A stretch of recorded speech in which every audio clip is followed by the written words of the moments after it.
Schiff explodes at Judge Pirro, then freezes as the room turns silent.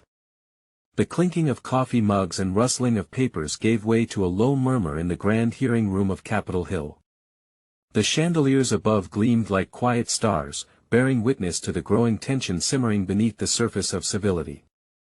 It was a hearing unlike any in recent memory, one not just of legal consequence, but of emotional reckoning. At the center of it all stood Congressman Schiff, a man known for his precision, poise, and intellect.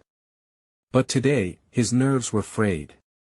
The past week had been a personal storm, his brother's diagnosis with terminal cancer, his daughter's struggles at college, and a sleepless streak that had stretched into its fifth night. He hadn't spoken to his wife properly in days. And now, here he was, standing opposite someone he considered his ideological antithesis, Judge Pirro, brought in as a special witness to testify on issues of justice reform. It was supposed to be routine. But then, something cracked. "Are you seriously suggesting," Schiff said, his voice rising, "that empathy and facts are somehow at odds? That enforcing the law should come without human cost?"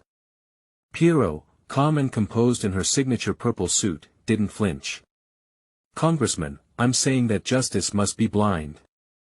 Personal feelings don't belong in courtrooms." The word struck him like a slap. Schiff's hands gripped the lectern.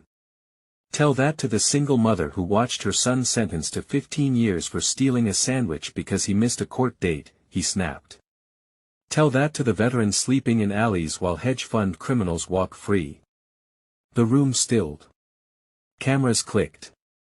The silence had a sharp edge to it, as if waiting for something to break. And it did. Adam's voice cracked mid-sentence. He paused. His chest heaved once. Then again. "I'm tired," he whispered, as if only to himself. For a moment, no one breathed. His eyes, red-rimmed, searched the room like a lost child. "I watched my brother cry yesterday. Not because of cancer," he said quietly, "but because he was scared he wouldn't get to say goodbye to his family with dignity. And then I came here. And I hear this cold, clinical talk about order and objectivity like people aren't bleeding out there. Like justice isn't supposed to feel." His voice faded. And the room turned utterly silent. Judge Pirro, startled, blinked. The sternness in her eyes softened, not in agreement, but in something deeper. Recognition. Without a word, she rose from her chair. No one moved.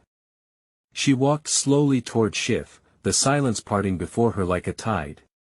Then, in front of everyone, lawmakers, aides, reporters, she reached into her blazer, pulled out a small, silver photo, and placed it on the table before him. "My brother," she said, voice thin. "Died 3 years ago. Cancer." Adam looked up. "I never told anyone because I didn't want to appear weak, sh.